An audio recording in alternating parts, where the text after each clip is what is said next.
The first time my daddy told me he loved me, I was 17 years old. You see, my dad is a serious man. He's the only man in my life who can tell me your food is too salty, your room is too dirty, and your dress is too short. He's the only man in my life who can tell me that he loves me without actually saying that he loves me. This time, he didn't just say point blank like, I love you, Joy. We were talking and he so happened to slip in these words. You know I love you, Joy. So I wouldn't want you to make bad decisions, Joy. Those bad decisions typically related to me dating until I married and the type of man that he didn't want to see in the household. For example, tribal Nigerian things. I spun around and tried to make sure that it was my father that had said those words. I was less shocked that I had been receiving lessons on men for the first time and more shocked that he said, I love you. This big, black, stern Nigerian Yoruba man said, I love you.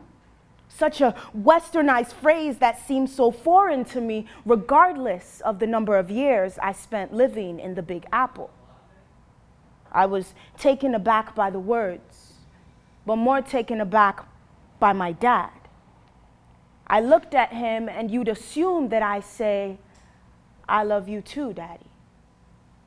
But you see, life ain't a thing of perfectly shaped cherries on solid sundaes that you see on TV. Life is a thing of spilled milk and soggy cereal. So instead, I said, yes, sir, I know. Because yes, sir, I'll be home early. Yes, sir, I'm bringing your food. Yes, sir, I'm washing the dishes. Yes, sir, I'm watching my siblings even. How was your day? Yes, sir. How is school? Yes, sir. How are you, sir? Yes, sir. I'm fine. Not the way soldiers say yes, sir, to their captains. Or the way policemen in Nigeria say, sir, yes, sir, anything for me today, sir.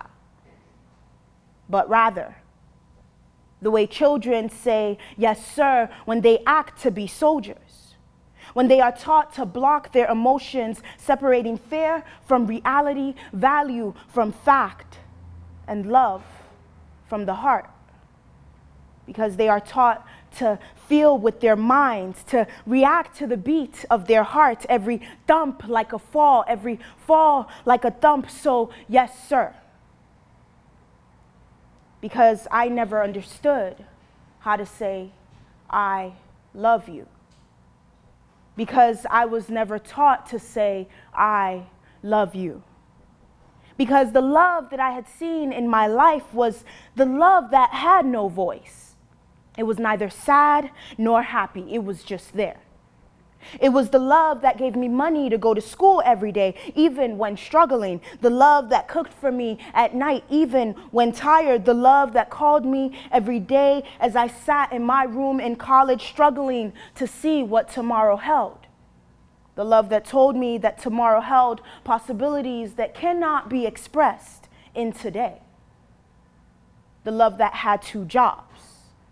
The love that never slept, the love that embodies actions and not words, because seeing is believing. So I take a look back and I see this struggling little immigrant girl looking for the words, I love you, from her struggling immigrant parents. But the love was always there. Yet it was one of those that spoke 1,000 miles per hour in action, but not in words. So when my daddy says such a westernized phrase that seems so foreign to me, regardless of the number of years I spent living in the Big Apple, rather than saying, yes, sir, I say, I love you too, Daddy.